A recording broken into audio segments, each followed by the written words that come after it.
Club کے جو موصوف وزیر تھے ماضی کے، وہ ملے مجھے کلب میں برنچ کھاتے ہوئے.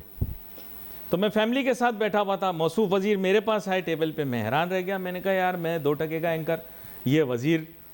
وہ میری طرف آئے اور مجھے کہنے لگے کہ یار تم صبح ٹی وی پر بیٹھ کر ہر وقت گورنمنٹ کی پرائیویٹائزیشن پالیسی پر تنقید کرتے رہتے ہو. یہ آج سے کوئی 9 سال پہلے کی بات ہوگی، یہ شاید پہلے، اس سے بھی پہلے، تاکہ آپ وقت کا تعین نہ کر سکیں. تو میں نے بولا سر ایسا کیا ہو گیا؟ کہہ رہے ہیں یار تم ہر پروگرام کے اندر ہمیں رگڑتے رہتے ہو، کبھی پاکستان اسٹیل کے موضوع پہ رگڑ دیتے ہو، کبھی پی آئی اے کے موضوع پہ رگڑ دیتے ہو. میں نے کہا سر کیا ہو گیا، کوئی غلط بات؟ کہہ رہے نہیں یہ نہیں کیا کرو تم ٹی وی پر. تو تب وہ ان کے ساتھ تھے.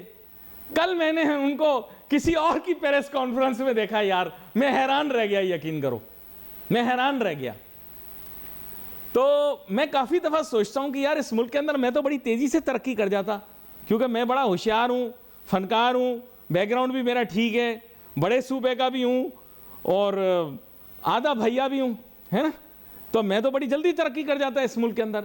پھر میں نے کہا کہ یار if you are principled, truthful and adhere to some kind of moral and ethical policy, you will never succeed in this country. If you can change your colors like a chameleon, then you can be the most successful person in this country.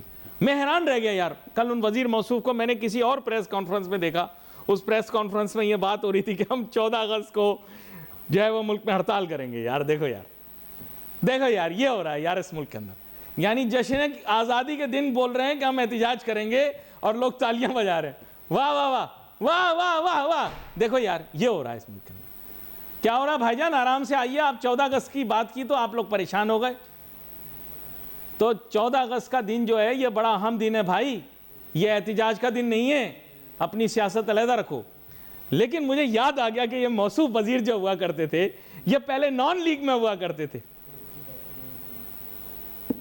زمانہ بدل جاتا ہے. میرے ساتھ بہت عام مہمان آج شامل گفتگو ہیں یہ بھی سابق نگراں وزیر برائے آئی ٹی اور سندھ کے اندر یہ رہے جناب میاں زاہد حسین صاحب. ویسے پہچان کروانا شروع کروں تو بڑی لمبی ہے. اپنے نیشنل بزنس گروپ کے یہ چیئرمین بھی ہیں، اس کے علاوہ اس وقت پالیسی ایڈوائزری بورڈ FPCCI کے یہ سربراہ بھی ہیں. اس سے پہلے یہ کاٹی کے چیئرمین بھی رہے ہیں. ویلکم کرتا ہوں سر آپ کو شو میں. بڑی مہربانی جناب، بہت شکریہ. تو وہ اور کہتے ہیں میرا بالکل مختصر تعارف کرایا کرو.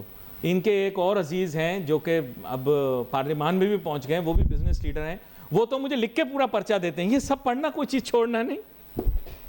اب پتہ نہیں ہے پہچانے ان کو کہ نہیں پہچانے، لیکن لوگ پہچانے. اچھا میاں زاہد حسین صاحب، میں براہ راست آپ کی طرف آؤں.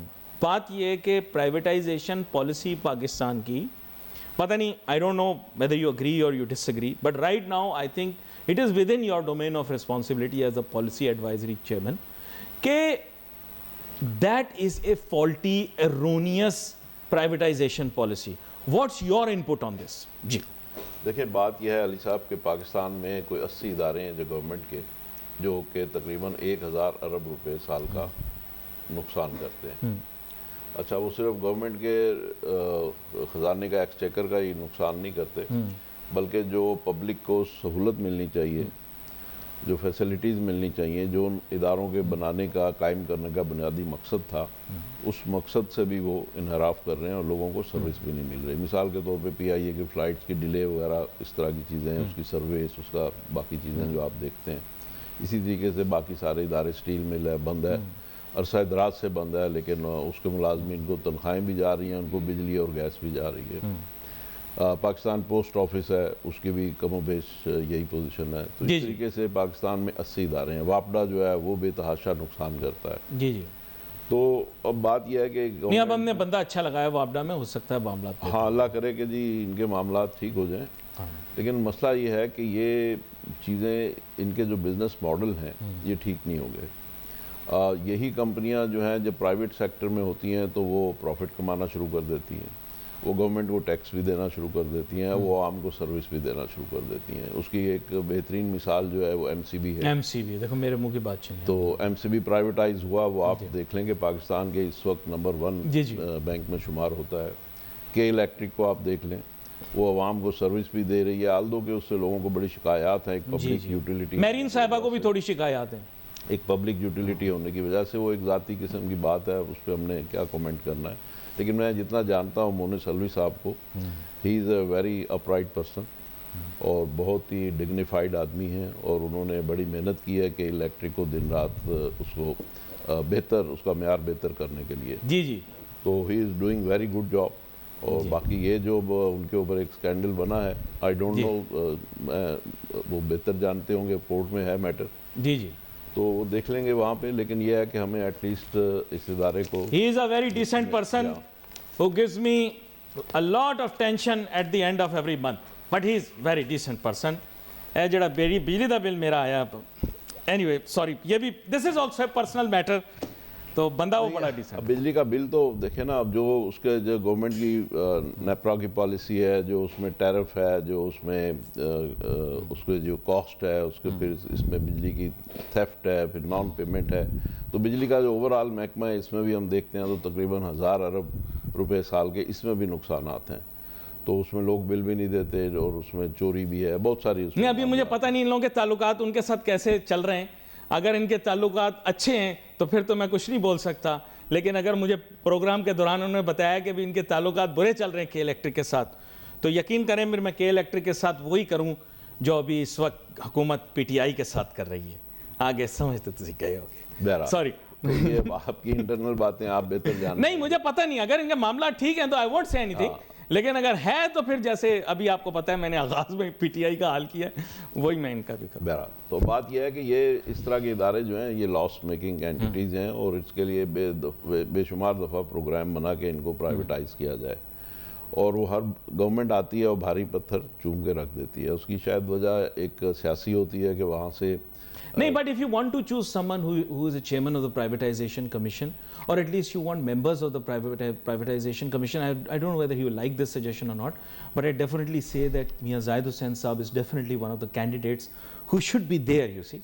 کہ ایجوکیٹڈ آدمی جو ہوتا ہے نا خود ہی وے کرتا ہے چیزوں کو، and that's my opinion. میرا خیال ہے اس میں ایجوکیشن اتنا میٹر نہیں کرتی جتنا گورنمنٹ کی پالیسی اور گورنمنٹ کی ول اس میں میٹر کرتی ہے، کہ اس میں پولیٹیکل ول کتنی ہے. جی کیونکہ پاکستان میں قابل ترین لوگ موجود ہیں، اور اس میں بہت سارے لوگ آئے اور بڑے قابل لوگ آئے. نہیں، اس پر میری آپ کی لیکن ڈیبیٹ ہے، پاکستان میں قابل لوگ ضرور ہوں گے لیکن عہدوں پہ نہیں ہیں. نہیں، عہدوں پہ بھی آئے. آج چیمہ صاحب آئے پرائیویٹائزیشن میں، اس سے پہلے ہمارے زبیر صاحب آئے جو گورنر بھی رہے سندھ کے، وہ بھی قابل آدمی ہیں، پروفیشنل آدمی ہیں، وہ بھی آئے. اب علیم خان صاحب ہیں. ایک صاحب مجھے ملے، کہہ رہے ہیں یار لڑکا بڑا اچھا ہے جس کے ساتھ ہم نے لڑکی کی شادی کی، لیکن 11 سال گزر گئے، بچہ نہیں ہوا ابھی تک. بندہ بہت اچھا ہے، بندہ بہت. غلط تمثیل نگاری ہو گئی معذرت. بات یہ ہے کہ سر گھر میں بچہ نہیں ہو رہا. اب لڑکا کتنا بھی اچھا ہے ہم نے اس کا اچار ڈالنا ہے. بیٹی ہماری ناخوش ہے، ہمارا پرائیویٹائزیشن کی پالیسی ہماری آگے نہیں چل رہی، بندہ بڑا اچھا ہے. بندے اچھے کا ہم نے کیا کرنا ہے. میں نے اسی لیے آپ سے گزارش کی کہ بندے تو قابل ہیں. آپ نے کہا نا قابل بندہ، تو میں نے کہا بندے تو قابل پاکستان میں بے شمار ہیں، پولیٹیکل ول کا مسئلہ ہے. تو جو آپ بھی کہہ رہے ہیں نا کہ نان پروڈکٹیو ہیں، تو اصل بات یہ ہے کہ اس میں پولیٹیکل ول نہیں ہے. تو پولیٹیکل ول جس دن ہوگی تو یہ چیزیں پرائیویٹائز ہو جائیں گی. اس کی غالباً وجہ یہ ہے کہ جب آپ پرائیویٹائزیشن پہ جائیں گے تو پھر لوگوں کو اس میں شاید بے روزگار بھی ہونا پڑے گا کچھ لوگوں کو، تو اس میں پھر ایک پبلک سینٹیمنٹ آتا ہے، پھر اس میں پولیٹیکل پارٹیز کی اپنے ووٹ بینک کا مسئلہ آتا ہے، پھر اس کو اپوزیشن جو ہے وہ انکیشمنٹ کی طرف جاتی ہے. تو اس طرح کے معاملات ہیں. نہیں، لیکن کرنٹ، جیسے میں پروگرام سے پہلے بھی آپ کو کہہ رہا تھا کہ کرنٹ منسٹر نے تو ڈس اون کر دیا ماضی کی پرائیویٹائزیشن پالیسی کو آن ریکارڈ. میں نے ان کو دیکھا، وہ ٹی وی پر آئے اور انہوں نے کہا کہ دیکھو this is not my baby, if it were mine I would own up to it. Aim is that this was continued. Previously, I would not name the people who were involved in the privatization policy as committed to you before.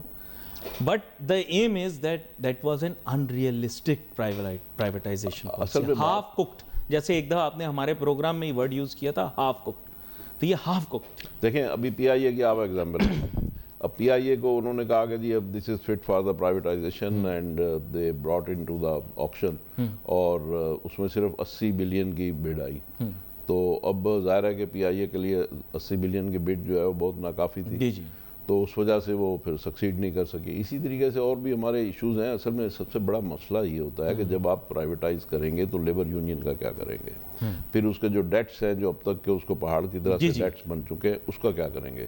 تو پی آئی اے کی ایک اور holding company بنا کے اس میں بہت سارا date تھا وہ ادھر پارک کیا گیا, اور اسی طریقے سے یونین کے بھی کوئی فیصلے کیے گئے, لیکن ابھی تک بھی جو اس میں انویسٹرز ہیں وہ اس میں اتنے کیا کہتے ہیں, اور you would be shocked that they paid a huge amount of consultancy fee, اور اس کنسلٹنسی فی کے نتیجے میں obviously جس نے بھی کنسلٹنسی کی تھی انہوں نے ایک سولوشن نکالا, but again I would use the word half cooked. وہ half cooked strategy تھی, ورنہ پرائیویٹائزیشن پی آئی اے کی پاسبل ہے آج بھی. کہ دنیا کتنی بدل چکی ہے اور تجارتی نظام, بین الاقوامی تجارتی نظام جو ہے وہ ایک نئی شکل اختیار کر چکا ہے. ایک بڑا پریسنگ سبجیکٹ اس وقت یہ بھی آیا ہے کہ مائکرو پروسیسرز اور مائکرو چپس کے اوپر بھی ٹیرف بہت زیادہ بڑھا دیا ہے ڈونلڈ ٹرمپ صاحب نے. تو اس کے متعلق بھی میں چاہوں گا اگر کوئی بات کرنا چاہیں آپ تو ضرور کریں, پھر ہم ہندوستان کی جانب بھی آئیں گے. جی دیکھیں, اس وقت جو یونائٹڈ اسٹیٹس جو امپورٹ کر رہا ہے چائنا سے, وہ تقریباً $500 ارب کی چیزیں تو ڈائریکٹ امپورٹ کر رہا ہے, اور تقریباً $1500 ارب کی چیزیں جو ہیں وہ چائنیز پروڈکٹس جو ہیں کیمیکل کی شکل میں, را مٹیریل کی شکل میں مختلف ملکوں میں جاتی ہیں, اور وہاں سے پھر پروڈیوس ہو کے پھر جاتی ہیں امریکہ میں. تو تقریباً آل ٹوگیدر $2000 ارب کی چیزیں امپورٹ کر رہا ہے امریکہ, ڈائریکٹ اور انڈائریکٹ چائنا کی. تو اب ظاہر ہے کہ وہ اس میں یہ چاہے گا کہ بھئی اس کو زیادہ سے زیادہ, کیونکہ پیسے تو وہی دے رہا ہے امریکہ, تو وہ چاہے گا کہ زیادہ سے زیادہ اس کو بینیفٹ ہو. اب اس میں جو لیوریج ہے چائنا کے پاس, ایک عام قسم کی اشیاء سے ہٹ کے اگر ہم دیکھتے ہیں تو ریئر ارتھس ہیں. تو ریئر ارتھ میٹل جو ہیں وہ اس کے پاس بڑی مقدار میں ہیں چائنا کے پاس, اور اس کے دنیا کے 5-6 ملکوں میں ہیں. تو پاکستان بھی ان میں سے ایک ہے. تو پاکستان میں بھی ریئر ارتھ ہے, لیکن ابھی وہ اس طریقے سے پوری طرح سے یعنی اس کو کمرشل یوز کے لیے ڈسکور نہیں کیا گیا, لیکن یہ کہ اس کے ذخائر ہیں. تو ہماری جو وہ ہم نے بچا کے رکھے, اگلی جنریشن کے کام آئیں. نہیں بچا کے نہیں رکھے, ہماری اس میں ظاہر ہے کہ ہماری اس کے اندر اہلیت نہیں ہے, اس میں بہت زیادہ انویسٹمنٹ کی ضرورت ہے. اصل میں اس طرح کے جو میٹلز ہیں وہ جو نکلتے ہیں, اگر آپ اس میں پہاڑی کو توڑیں گے تو اس میں 10-20 من مٹی نکلے گی, اور اس میں سے 1 کلو وہ نکلے گا. تو اس کو ریفائن کرنا, اس کو سارا کرنا, پروسیس کرنا, تو دس از ہیل آف اے جاب, اور it requires millions of dollars of investment. تو اب یہ ہے کہ ظاہر ہے کہ چائنا کے پاس تو کوئی پرابلم ہے نہیں پیسوں کی, تو انہوں نے تو اس چیز کو ڈسکور بھی کیا ہوا ہے, اور اس سے پھر ہائی ٹیک اپنی ان کا ہواوے, اور اس طریقے سے اگر آپ دیکھیں تو ان کی جو ہائی ٹیک انڈسٹری ہے وہ اسی کے مرہون منت ہے, اور آئی فون بھی اسی کے مرہون منت ہے. اسی طریقے سے اور بہت ساری چیزیں ہیں جس میں یہ مائکرو چپس وغیرہ جہاں بھی یوز ہوتی ہیں تو اس کے لیے آپ کو ریئر ارتھ کی ضرورت پڑتی ہے. اب پاکستان میں سمجھتا ہوں کہ اپنا کیس جو سیل کیا ہے اس میں ٹرمپ صاحب کو, تو وہ بڑا اچھا سیل کیا, اور ان کو یہ بتایا کہ جی ہم, ایک تو بات یہ ہے کہ ہم صرف کسی کے باج گزار نہیں ہیں, بلکہ ہم ایک دلیر قوم ہیں, اور ہم نے وہ بھی ثابت کر دیا انڈیا کے ساتھ جو ہمارا کانفلکٹ ہوا. پھر ہم نے یہ بھی ثابت کیا کہ دلیری کے ساتھ ساتھ, یعنی گیلنٹری تو ہے ہی ہے, لیکن اس کے ساتھ ہم نے یہ بھی ثابت کر دیا کہ ہم ایک ذمہ دار قوم ہیں, کیونکہ ہم نے فوراً یہ آفر کیا کہ جی یہ جو حملہ وہاں پر ہوا ہے پہلگام میں, تو آپ اس کی وہ کرا لیں, انویسٹیگیشن کروا لیں, ہم اس میں انوالو نہیں ہیں. تو یہ ایک ذمہ داری کا میسج تھا. تیسری ذمہ داری کا ہم نے میسج یہ دیا کہ نیوکلیر پاور تو ہم ہیں, لیکن ہم نے ساتھ ساتھ یہ بھی کہا کہ جی آپ کوئی بھی آ جائے اور اس جنگ کو رکوا دے, اور ہم اس کے لیے تیار ہیں. تو اچھا میں آپ کو سچ بتاؤں, اگر فیلڈ مارشل صاحب ہی ہوتے نا پہلے, تو ابھینندن کو کبھی واپس نہ جانے دیتے, یہ میں بتا دوں. چلیں وہ ابھینندن ابھی تک ہمارے ہی مہمان ہوتا, دہلی اس کو 3 ٹائم چائے پلا رہے ہوتے, ہم اس وقت واپس نہیں کرنا چاہیے تھا. میری بات مان لیا کریں کبھی کبھی. نہیں, اگر یہ فیلڈ مارشل ہوتے تب تو میں آپ کو بتا دوں ابھینندن واپس نہیں جاتا. بھلے مودی کتنی تڑیاں لگاتا, جاتا نہیں واپس. ابھینندن کو یہیں رکھتے ہیں. فیلڈ مارشل صاحب سے ہماری ملاقات ہوتی رہتی ہے بزنس کمیونٹی کی, ابھی انشاءاللہ ہوگی, تو آپ کی ملاقات کے لیے میں ان سے ریکویسٹ کروں گا. سر ہم سے نہ بھی کریں ملاقات, اگر ہمارے وطن کے لیے کام کر رہے ہیں تو ہمارے لیے اچھے ہیں. کوئی ہم سے بات کرے نہ کرے, کوئی ہمیں لفٹ دے نہ دے. دیکھیں بات یہ ہے کہ یہ بڑا ایک سیریس میٹر ہے, ٹھیک ہے, کہ اللہ تعالیٰ نے ہمیں یہ موقع عطا کیا کہ مودی نے ہمارے ساتھ ایک شیطانی حرکت کی, اور ہم نے اس کا بازو مروڑ دیا, اور دنیا کو ہم نے دکھا دیا, اور ساتھ ہی ساتھ ہم نے صبر کا دامن ہاتھ سے نہیں چھوڑا, اور ہم نے پوری دنیا کو میسج دیا کہ although we are a nuclear power but we have a very good restraint. اور وہ ہم نے مظاہرہ کیا، اور پھر جب ہمیں ٹرمپ صاحب نے کہا کہ جی جنگ روک دو، اس لیے کہ ہم نے بھی اپنے اہداف حاصل کر لیے تھے، اور ان کے ہم نے جو رافیل تھے اور دوسرے طیارے بھی مار گرائے، ان کا وہ باقی ریڈار سسٹم بھی ہم نے تباہ کیا. تو یہ ساری چیزوں میں جب ہم نے اپنے آپ کو پروف کر لیا تو there was no reason to indulge further in combat. تو وہ پھر ہم نے کہا بھی ٹھیک ہے اس کو روک دیں. تو وہ پھر ٹرمپ صاحب کو وہ بھی کریڈٹ ہم نے دے دیا. تو اس سے پہلے ہم نے وہ جو ایک دہشت گرد کو پکڑ کے ان کو دیا تھا تو وہ بھی ہماری ایک ذمہ داری کا ثبوت تھا. تو یہ ساری چیزوں نے مل ملا کے اور پھر ہماری جو ریپوٹیشن کافی بہتر ہوئی ہے گلوبل. جو ہماری جو سچویشن تھی جس کو ہم نے، لیکن ایک چیز مجھے سمجھ نہیں آئی، تو اس سارے سچویشن میں ہم نے اپنے آپ کو تمام فرنٹس کے اوپر پروف کیا. اچھا لیکن ایک چیز آپ سے میں نے پوچھنی ہے کہ یہ ہمارے پاس مائن منرلز کا بہت بڑی کانفرنس ہوئی چند ماہ پہلے کی بات ہے، اور اس میں زیادہ تر یو ایس اے کے ہی لوگ آئے جو کہ مائنز اینڈ منرلز اور ایکسپلوریشن کے بارے میں لیکن اسی دوران ان کے ٹرپ کے جو ہے وہ کراچی کی تاجر برادری نے اچانک احتجاج کا اعلان بھی کر دیا، اور اس کے ساتھ ہی انہی کے ملک کے 2 ریسٹورنٹس کو آگ لگا دی گئی، اور وہ پوش علاقے کے ریسٹورنٹس کو آگ لگائی گئی. اور جو ان کے ویڈیوز دیکھے گئے تو ان میں ایسے لگا کہ ان لڑکوں کا تعلق کسی سیاسی جماعت سے نہیں تھا. تو یہ جو لوگ ہمارے ملک کے مفادات کو سیبوٹاج کرتے ہیں، یہ جو بھی ہیں ان ایکٹرز کو پکڑا جائے، یہ میری ایک مطالبہ ہے. اس میں سمجھاتا ہوں کیونکہ اس سے کافی پاکستان کا امیج خراب ہوا اور دشمنوں نے اس کا بڑا فائدہ لیا. نہیں میں اس سے ایگری نہیں کروں گا. دیکھیں بات یہ ہے، نہیں اب تو سب ٹھیک ہو گیا، نہیں لیکن اب تو سب صحیح ہو گیا. ارے سن تو لیں، بات یہ ہے کہ جہاں بھی 200 400 500 بندہ آ جائے یا 150 مسکرینٹس آ جائے اور وہ آ کے کہیں جا کے اسٹوننگ کرے یا کسی چیز کو توڑ پھوڑ کر دے، تو اس سے کیا ملکوں کے ریلیشنز خراب ہو جاتے ہیں؟ اس سے کچھ بھی نہیں ہوا نا، فائدہ نہیں ہوا. انویسٹیگیشن یہی تو ہونی چاہیے کہ کس نے جلایا اور کیوں جلایا. میں وہی تو کہہ رہا ہوں کہ اس سے کوئی ملکوں کے ریلیشنز خراب نہیں ہوتے، بلکہ اس سے اور سٹرانگ ہوتے ہیں. اچھا لیکن آپ کو یہ ایک پتہ چل جاتا ہے، آپ کو یہ پتہ چل جاتا ہے کہ یہ لوگ جو ہیں یہ مسکرینٹس ہیں، اس سے آپ کا جو عزم ہے، آپ کا ریزالو جو ہے وہ اور سٹرانگ ہو جاتا ہے. اچھا یہ ایک اہم نقطہ یہ بھی ہے کہ پاکستانی اسٹوڈنٹ جو یہاں سے جاتے ہیں خاص طور پہ اسکالرشپس پہ اور بیوروکریٹس کے بچے ہوتے ہیں، ان کو بھی وہاں جا کے امریکن یونیورسٹی میں مسکرینٹ نہیں بننا چاہیے، کیونکہ یہ ساری سٹوری ان سے جڑی ہوئی ہے. پاکستانی بچے بڑی یونیورسٹیوں میں جاتے ہیں، سرکاری فنڈ پہ جاتے ہیں، امریکن اسکالرشپ پہ جاتے ہیں، وہاں پہ جا کے فلسطین کا ڈریس پہن کے اپلائیڈ فزکس کی کلاس کے اندر احتجاج کرنا یہ سینس نہیں بنتا. تو پھر انہوں نے نکال دیا ان بچوں کو اور بھیج دیا پاکستان. اب ان کے امی ابو ہو گئے اپسیٹ اور اس چکر میں 2-3 ریسٹورنٹ جل گئے. یہ تو صحیح بات نہیں ہے. میرے ملک کے مفادات اس سے بڑھکیں. یہ اپنے برگر بچوں کو کنٹرول کرو. اگر امریکہ بھیجو گے اسکالرشپ کے اوپر تو ان کو بولو بیٹا وہاں جا کے بندے کے پتر بننا. یہاں پہ جیسے ہمارے ملک کے اندر احتجاج کی اجازت نہیں ہے، وہاں بھی نہیں کرو. معذرت میں نے اندر کی بات بتا دی. نہیں سمپل سی بات ہے کہ وہاں اگر 100 بچے ہیں ان میں سے 2 نے یہ کر لیا تو یہ سوسائٹی میں اس طرح کی اونچ نیچ چھوٹی موٹی یہ چلتی رہتی ہے. اس سے کوئی کسی کے تعلقات خراب نہیں ہوتے. لیکن پاکستانی بیوروکریٹس کے بچے جو اسکالرشپ پہ گئے ہیں، ان کو فلسطین سے اتنی محبت ہے تو یہاں والی کلاسیں بند کروائیں نا. امریکہ میں آئی وی لیگ کی یونیورسٹیوں کے اندر جہاں پہ بچوں کا حق مار کے ایڈمیشن لینے کے لیے گئے ہیں، وہاں پہ جا کے کیوں کلاسیں ڈسٹرب کروا رہے ہیں؟ انہوں نے ان کو ڈیپورٹ کر دیا نا، بس دیٹس اٹ. یہی تو غصہ آپ نے ہمارے ملک کے مفادات پہ نکال دیا. بات یہ ہے کہ ہمارے ہاں یہی تو لاپرواہی ہے، ہمارے ہاں یہی تو معاملات ہیں کہ ہمارے ہاں قانون کو ہر آدمی یہ سمجھتا ہے کہ قانون کو اپنے ہاتھ میں لینا جو ہے یہ میری بہادری ہے. اگر PIA کی فلائٹ لیٹ ہو جائے تو چند مسافر جو ہے، آخر 300 مسافر ہوتے ہیں، اس میں سے 2 یا 3 مسافر جو ہے وہ قانون کو اپنے ہاتھ میں لینے کی کوشش کرتے ہیں. کہیں کوئی بس لیٹ ہو جائے یا بس میں کوئی پرابلم ہو جائے، یا یہاں پہ ڈمپر جو ہیں کتنا ظلم کا مظاہرہ کرتے ہیں کہ وہ موٹر سائیکل سواروں کو کچل دیتے ہیں. لیکن یہ ہے کہ لوگ جو ہیں ان کو ڈمپر چلانا شروع کر دیتے ہیں. ریئیکشن جو ہے اس کو بھی ایپٹ ہونا چاہیے. اس میں نہیں، قانون اپنے ہاتھ میں نہیں لینا چاہیے. اس بات یہ ہے، ہاں وہی کہہ رہا ہوں کہ اس کو ریئیکشن کو بھی اپنے کو تھوڑا سا کنٹرول کریں. اس میں کوئی ڈاؤٹ نہیں ہے کہ پاکستان کی اسٹریٹجک فارن پالیسی تھنکنگ جو کہ ان کا بھی یہی ویژن ہے، وہ has been in the right direction. ویسے بزنس پروگرام کے اندر میں بہت کم ان چیزوں کے بارے میں ڈسکس کرتا ہوں، لیکن جب کوئی بہت ہی ایجوکیٹڈ مہمان کی طرح کا آتا ہے تو اس طرح کا کوئی نہ کوئی ایشو وہ سامنے رکھ دیتا ہے.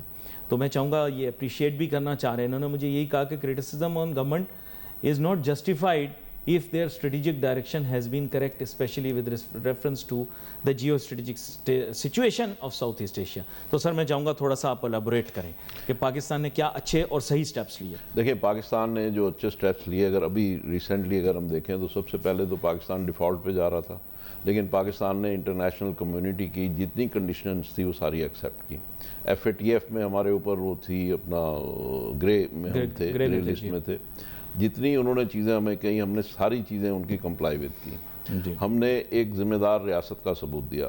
ہمارے اوپر الزام لگ رہے تھے جماعت الدعویٰ کے حوالے سے کہ جی ہم اس میں مقبوضہ کشمیر میں انٹروین کر رہے ہیں.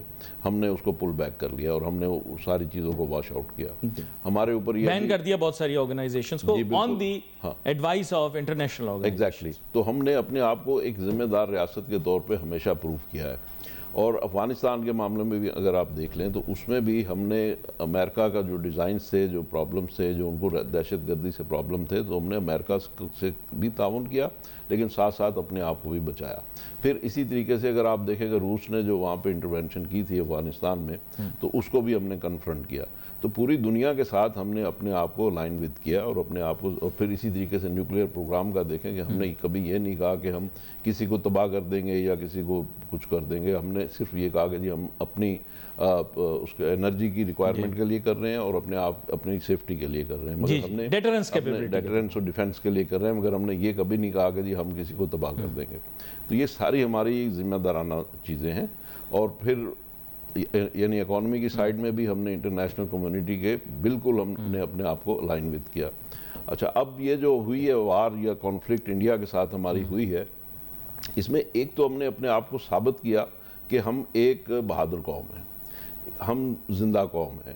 ہم نے یہ ثابت کیا, اپنی اہلیت دکھائی, اپنی مہارت دکھائی, اپنی قابلیت دکھائی, ٹھیک ہے, اپنا جذبہ ایمانی دکھایا, یہ دنیا پہ اسٹیبلش کیا. دوسری طرف ہم نے کہا جی کوئی بھی 4-5 ملک آ جائیں, آ کے انویسٹیگیٹ کر لیں, ہم بے قصور ہیں. ہم نے وہاں پہ کوئی اس طرح کی ایکٹیویٹی نہیں کی جو ہمارے اوپر انڈیا الیج کر رہا تھا. تو دنیا نے اس میسج کو بھی دیکھا اور سمجھا. تو یہ ساری چیزیں مل ملا کے یہ اگر آپ اب دیکھتے ہیں کہ ہمارے فیلڈ مارشل صاحب کو اللہ تعالیٰ نے جتنی عزت دی اور پاکستان کو جتنی عزت دی, تو وہ اپنے سامنے اب فیلڈ مارشل صاحب اب دوبارہ وہاں گئے ہوئے. اور پھر یہ کہ انڈیا کے اوپر انہوں نے 50% ٹیرف لگا دیا, ہمارے اوپر انہوں نے 19% لگایا. تو یہ چیزیں جو ہیں ہم نے اپنے آپ کو ثابت کیا ہے کہ ایک تو ہم ترنے والا نہیں ہے, دوسرے ہم بیوقوف نہیں ہیں, تیسرے ہم ایگریسو نہیں کرتے ہیں, ہمارا پوسچر جو ہے وہ ایگریشن والا نہیں ہے. نہیں, لیکن ایک چیز میرے سے آپ ہی کے سوالوں میں اتنا زیادہ ریپریمانڈ کیوں کر دیا مودی کو؟ 50% ٹیرف لگا دیا, اسٹاک ایکسچینج کریش کر گئی, انڈیا کی معیشت میں وہاں پہ بھونچال آ گیا. سمجھ نہیں آ رہا اتنی سختی کیوں کر دی, کیا مطلب؟ دیکھیں اس میں جو سمجھتا ہوں میری ناقص رائے میں کہ انڈیا کو یہ ان کے گھر کا بچہ ہے. انڈیا یہ جسٹ اس کو یہ ریپریمانڈ کر رہے ہیں, جسٹ اس کو سٹرکچر کر رہے ہیں. ہمارے اپنے گھر میں جیسے ہمارا بچہ بھی جو ہے کوئی غلط کام کرتا ہے تو ہم ایک آدھ چانٹا بھی لگا دیتے ہیں, اس کو پیار سے بھی سمجھا دیتے ہیں, اس کی کوئی فیسلٹی بھی تھوڑی دیر کے لیے بند کر دیتے ہیں, لیکن ہم اس کو گھر سے نکال نہیں دیتے. تو سملرلی اب انڈیا جو ہے وہ کوارڈز کا بھی ممبر ہے اور برکس کا بھی ممبر ہے. تو یہ دو ہر ہاتھ میں ان کے دو, انڈیا تو آپ کو پتا ہے نا ان کے 100 ہاتھ ہوتے ہیں, جی, اور اس میں ہر ہاتھ میں انہوں نے لڈو پکڑا ہوا ہے. روس سے تیل بھی لے رہے ہیں, ایران سے تیل بھی لے رہے ہیں, اور برکس میں بھی ہیں, اور اس میں کوارڈز میں بھی ہیں. تو ہر چیز میں یہ موجود ہے اور ہر جگہ سے بینیفٹس لے رہے ہیں. تو بالکل ٹھیک ہے, ٹرمپ صاحب نے اس چیز کو دیکھا ہے کہ بھئی یہ ہمارا بچہ جو ہے وہ ادھر بھی منہ مار رہا ہے, ادھر بھی منہ مار رہا ہے, ادھر بھی منہ مار رہا ہے, تو صرف یہ چاہتے ہیں وہ کہ یہ صرف ہمارے گھر میں رہے. تو یہ چند دن میں آپ دیکھیے گا, یا چند مہینوں میں, یا چند دنوں میں یہ مودی صاحب کی عقل ٹھکانے آ جائے گی اور اچھے بچے بنیں گے. اور اچھے بچے جب بن جائیں گے تو ان کے اوپر بھی یہی کم و بیش 19% کا ٹیرف ہوگا. اور یہ صرف ان کے, میں سمجھتا ہوں ٹرمپ صاحب اور مودی صاحب جو ہیں وہ ان کے گھر کے بچے ہیں, اور ان کے اپنے گھر کا معاملہ ہے, اور یہ اس کو ان کو ٹھیک کر رہے ہیں, اور وہ ٹھیک ہو جائیں گے. اور ادروائز وہ ٹھیک نہیں ہوں گے تو ان کا تو کوئی دنیا بھر میں ٹھکانہ ہی نہیں ہے. دیکھیں نا, چائنا کی طرف وہ جا نہیں سکتے, روس کی طرف وہ جا نہیں سکتے, امریکہ اگر ان کو دھتکار دے گا یا وہ امریکہ سے کٹی کر لیں گے تو پھر کہاں جائیں گے؟ اتنی بڑی پاور وہ ہے نہیں کہ وہ اپنے آپ اپنے سر پہ یا اپنے پیروں پہ کھڑے ہو جائیں. تو لہٰذا ان کو جو ہے اسی نوکری پہ جو ٹرمپ صاحب ان کو آفر کر رہے ہیں کہ بھئی بندے دا پتر بن, وہ اس طرح سے بندے دا پتر بنیں گے اور یہ چلے گا. جہاں تک پاکستان کا تعلق ہے, پاکستان کی پلیس جو پاکستان نے لوز کی تھی امریکہ کے سامنے یا امریکہ کے ساتھ, وہ پلیس اس کو مل گئی ہے. اور وہ پلیس یوں سمجھ لیں کہ آپ اس کا میگنیٹیوڈ اگر ان ٹرم آف اکانومی دیکھیں تو ایک تو پلیس آپ کو عزت کی شکل میں مل جائے گی, دوسرے آپ کو جو اکانومی میں ہے وہ $2-3 ارب کی آپ کی ایکسپورٹس میں امریکہ کے ساتھ اضافہ ہو جائے گا، اور اس کے بدلے ہمیں ان کا سویا بین اور کاٹن اور اس ٹائپ کی چیزیں، سائبر سیکیورٹی، وہ کچھ ہم ان سے لیں گے، تو ہمارا ان کا جو ٹریڈ گیپ ہے وہ $1-2 ارب کم بھی ہو جائے گا. یعنی ابھی جو گیپ تو ہے وہ تقریباً $5-6 ارب کا، $6 ارب کا ہے، تو وہ $4 ارب ہو جائے، $5 ارب ہو جائے تو امریکہ اس کو مائنڈ نہیں کرے گا. لیکن یہ کہ پاکستان کی عزت بھی بحال ہوگی، پاکستان کی $2-3 ارب کی ایکسپورٹ بھی امریکہ کو بڑھ جائیں گی، اور پاکستان کی ماشاءاللہ پہلے سے کافی بہتر پوزیشن ہوگی. اور میں سمجھتا ہوں کہ ہماری یہ گورنمنٹ کی، ہماری فوج کی، ہمارے فیلڈ مارشل صاحب کی، ہماری فضائیہ کی الحمدللہ اللہ کے فضل و کرم سے بہت اچھی یہ پرفارمنس رہی ہے. اور اسپیشلی اب یہ 14 اگست ہے، اس میں ہم پہلے بھی بڑی خوشی سے 14 اگست مناتے ہیں، مگر اس دفعہ آپ دیکھیں کہ عوام کے جوش و جذبے میں، جوش و خروش میں کتنا اضافہ ہے، اپنے ملک کے اوپر لوگوں کا کانفیڈنس کتنا بڑا ہے. لوگ اب وہ جو پہلے والی باتیں تھی کہ پاکستان خدا نہ خواستہ کیا ہوگا، پاکستان کا مستقبل کیا ہوگا، اب پاکستان میں ایک بندہ بھی آپ کو یہ نہیں ملے گا جو یہ کہے کہ جی پاکستان کا کیا ہوگا یا پاکستان کا مستقبل کیا ہوگا، بلکہ ہر آدمی، ہر شخص، بوڑھا، بچہ، عورت، مرد، ہر شخص جو ہے وہ اس وقت پاکستان کے مستقبل سے بالکل کانفیڈنٹ ہے، اور وہ سمجھتے ہیں کہ ہم ایک بڑی اچھی قوم ہے، زندہ قوم ہے، اور یہ ہم نے کر دکھایا اللہ کے فضل و کرم سے.